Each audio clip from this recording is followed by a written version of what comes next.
Good evening, ladies and gentlemen, and welcome to the Steve Wallace 50th Anniversary Special! That's right, New England's oldest teenager has just hit the big 5-0.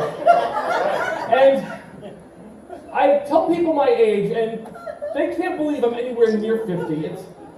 I'm convinced that somewhere in somebody's attic, there is a portrait of me that is aging horribly. Okay,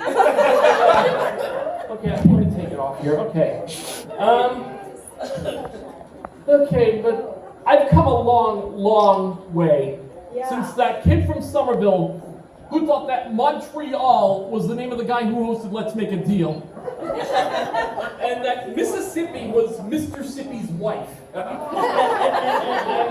I couldn't tell make-believe from maple-leaf. And honestly, I thought that Frankie Valli and the Four Seasons included Edith Bunker. And at the tender young age of 2, way back in the summer of 1969, I'm staring at the TV, watching the news coverage of the moon landing on television. And I'm just watching. You get the astronauts just traipsing along the surface of the moon and the word captions scrolling across the bottom of the screen. There's that one thought going through my head. What's that? Mommy, when's my cartoons coming back on? Alas, too young to truly appreciate what major earth-shattering event was unfolding before my eyes, but I'm grateful at my age that I have any memory of it at all. Alright,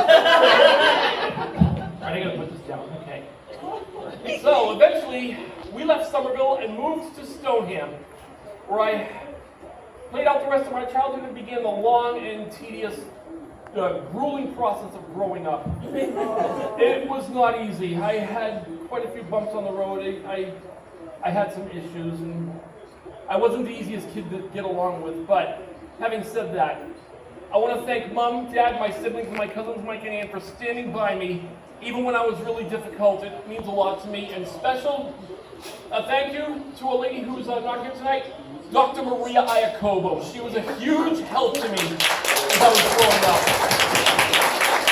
PhD.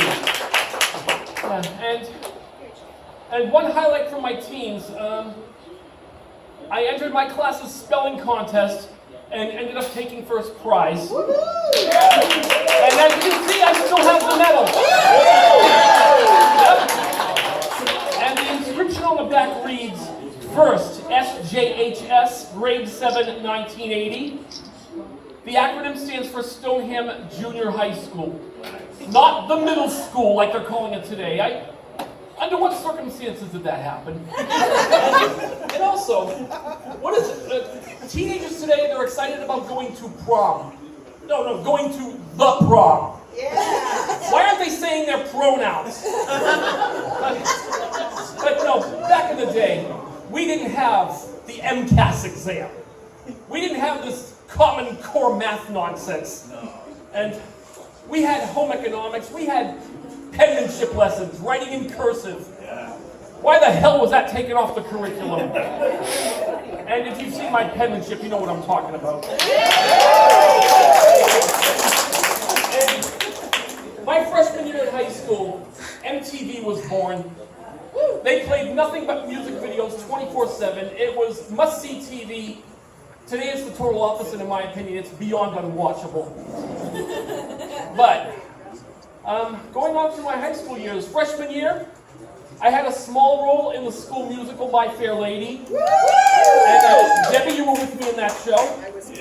And I was Lord Boxington. I was only in 2 scenes, the opening scene and the Ascot opening day horse race. I had 3 lines. How do you do? Dunhurrian, did you say? And do you mean that he drank? We had the My Fair Lady movie soundtrack growing up, so it was only fitting that I go in the musical. And sophomore year, I joined the staff of Spartan News, the school newspaper. I do reviews first, and eventually I move up to the news division. And junior year, I get my first job racking up carriages for Stamac down Redstone. Yeah, the good old days of Redstone.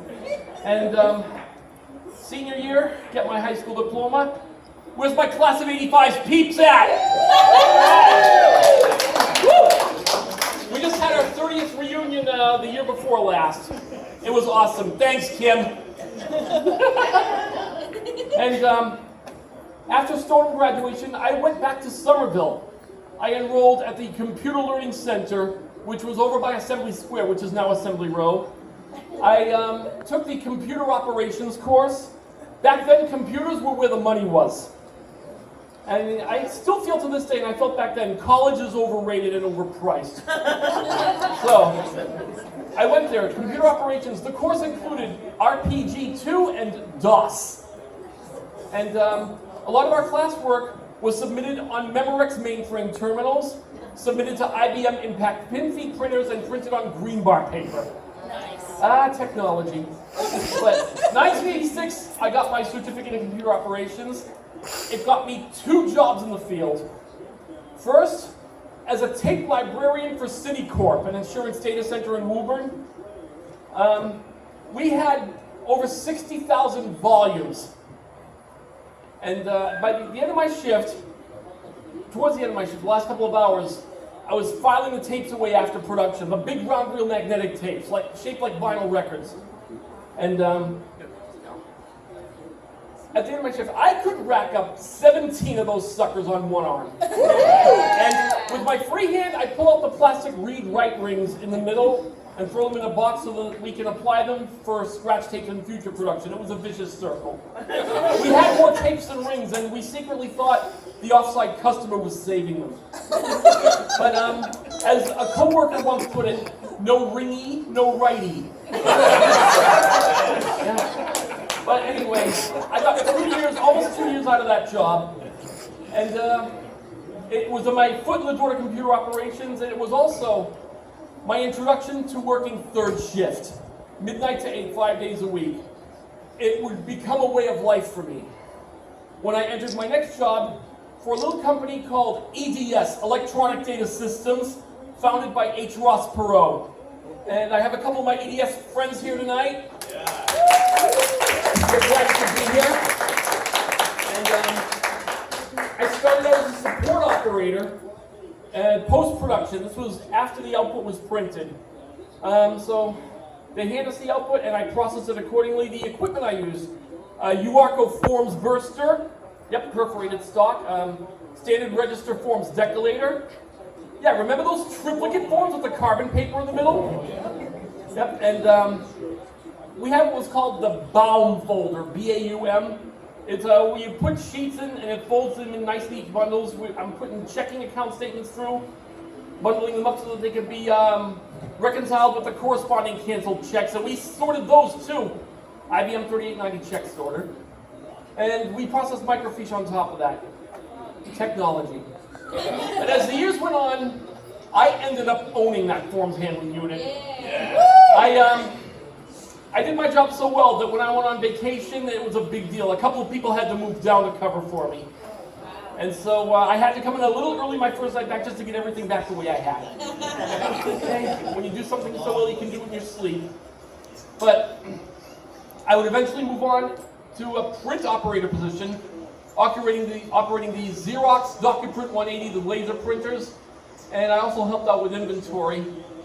But that little gig with EDS, which is now Hewlett-Packard Enterprise, lasted 22 years in 4 different buildings. Yep, Woburn, Summer Street, Boston, the Landmark Center, Boston, and Southie.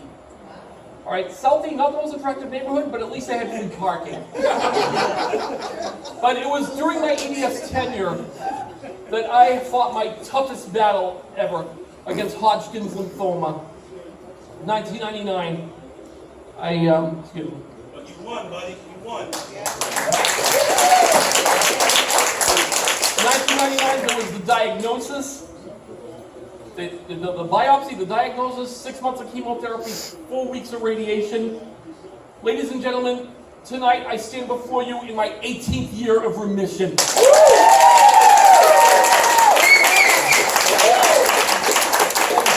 Not only am I proud of that, but also in my 50 years of life, I have never not even once ever used tobacco. No smoking, no drinking, no stealing, no vaping. Never did it, never will. It's just not true. But How do you know all the terms? well, if I had to sum up the past 5 decades in only 3 words, I would say cast of thousands. I mean, what is a person's life without the many, many people who come, go, and stay in their lives? And right now, I would like to thank you and acknowledge several of those people who have been very special to me. First and foremost, the toughest woman I know, the best mother in the world, Pat Wallace. I love you very, very, very much. And my cousins, Mike and Ann Cavallo Hartnett, who have been like a big brother and sister to me and my siblings as we were growing up. Two of the most loving, caring, giving people I know. I am so blessed to have you both in my life. LTK. Love those kisses. And my big brother Bob, the coach. And his darling wife Donna. They are the hosts with the most. They know how to celebrate and throw a party. Biggest Patriots fans ever. I love you both so much. I love you, Steve. Thank you so much. And my brother Scotty. There he is. He knew how to make me laugh even when I wasn't in the mood. A lot of my sense of humor I attribute to Scott. This goes back to Somerville childhood. Sorry. Back when we shared a room, we had a black and white portable, and weekend late nights, he'd turn it on and we'd stay up and watch The Ghoul. For those of you who've never heard of it, it was a syndicated show out of Cleveland. It was like Sven Gulli, Elvira's Movie Macabre, MST3K, that kind of show. But anyway, Scotty, I love you, bud. Love you, bud. Thanks for the laughter. And my dear sister Judy, the smart one in the family.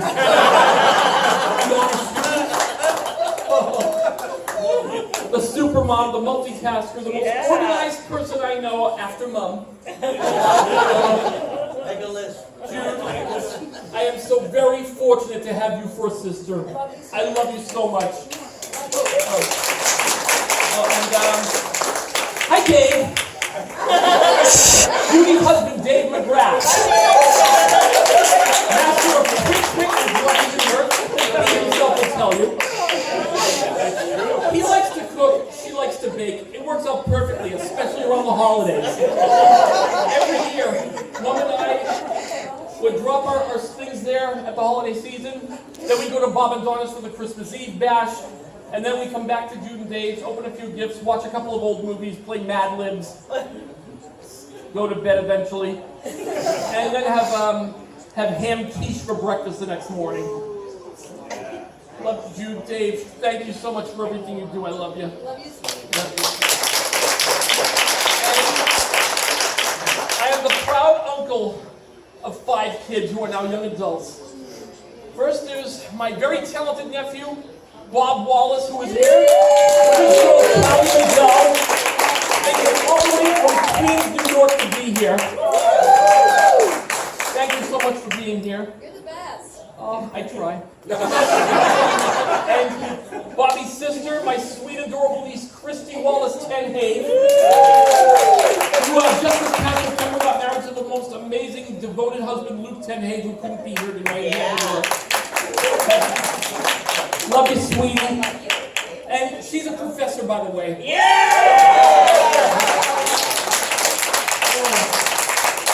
And sitting next to Christy, Scott's son, Joey. One of the hardest working people I know. Very experienced in the kitchen. I mean, he was a chef at the 99s last year. His first week on the job, he brought me home a prime rib dinner. And same quick wit as his dad, and same love for the Bruins. Yes. Thanks for coming, Joey. I love you, man. Love you, buddy. Yep. And Judy's two sons, her eldest, Michael McGrath, came all the way from Brooklyn to be here. He just settled in there. And graduated cum laude from Northeastern. He will go on to do great things. Yeah! And Mike's younger brother, Sean. The hard burger of Southern Joey.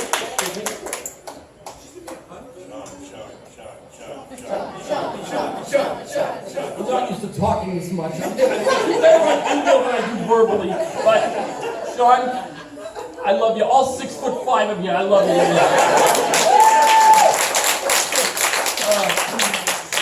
And I have a few members of my extended family here tonight.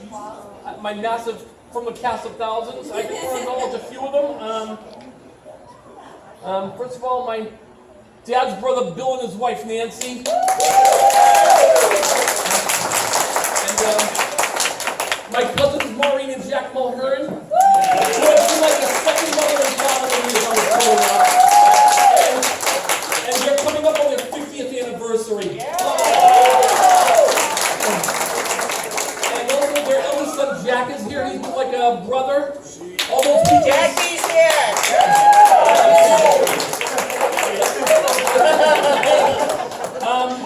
All those weekend sleepovers at his house, at my house, and those trips to Maple Park in East Wareham, we had some great times together. Thank you very much. And every cast of thousands, I have to acknowledge all the many, many more people who I wasn't able to invite, and I did invite but couldn't make it.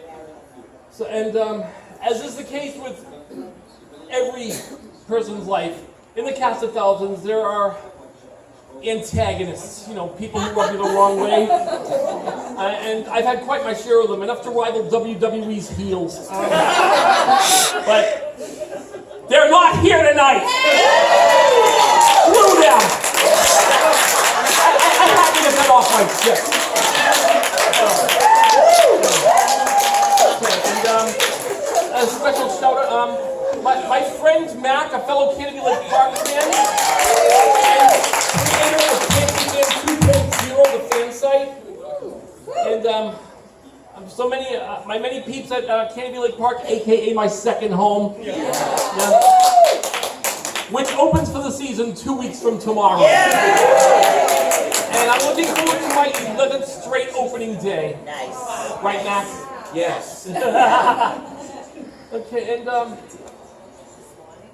as is the case in every cast of thousands, there are those who have been very special to me and are sadly no longer with us. And I'd like to acknowledge some of the people who have really left an impression on me. I'm kind of going in chronologically in the order in which they left, so bear with me.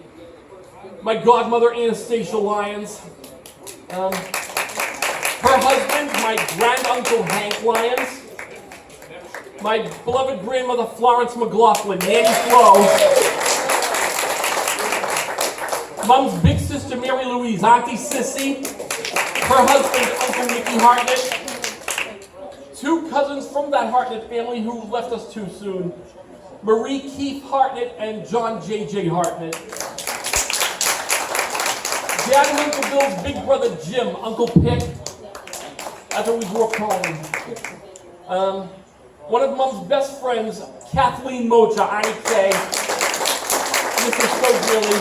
And her husband, Uncle Bob's here. Always the life of the party. And Annie K's mother, Grandma Cochran. Thanks for peeing on me when you were a kid. Huh? Thanks for peeing on me when you were a kid. But yep, like I said, he's the life of the party. Bob Mocha, ladies and gentlemen. And Annie K's sister, Joanne Deneen, and her husband, Jack Conley. I had two Uncle Johns who passed on. Uncle John Catazzoni and Uncle John Morrissey. My cousin Claire Bouton and her very special son Robert Bouton. And last but certainly by no means least, coming up on 2 years since he left this world, Dad, Uncle Big Guy, the Big Lug, Pup to the grandkids, Mr. Wallace, beloved by everybody. My father, Bob Wallace the First.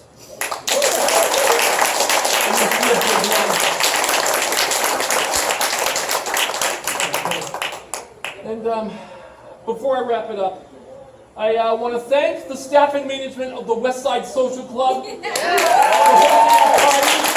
Thank Ann and Laura, the caterers, for this delicious food.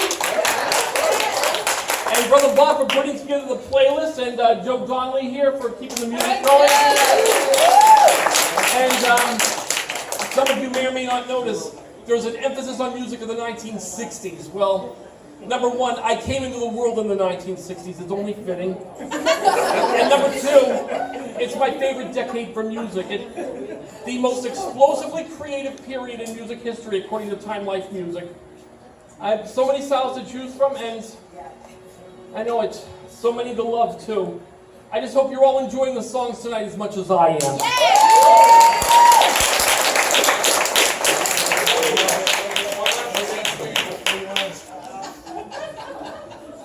Okay. And in closing, to everybody here tonight, to those who couldn't be here, to those watching from heaven, to the many, many branches in my tree of life, a big, huge, heartfelt thank you all for being a part of my life. May God bless each and every one of you. Steve out.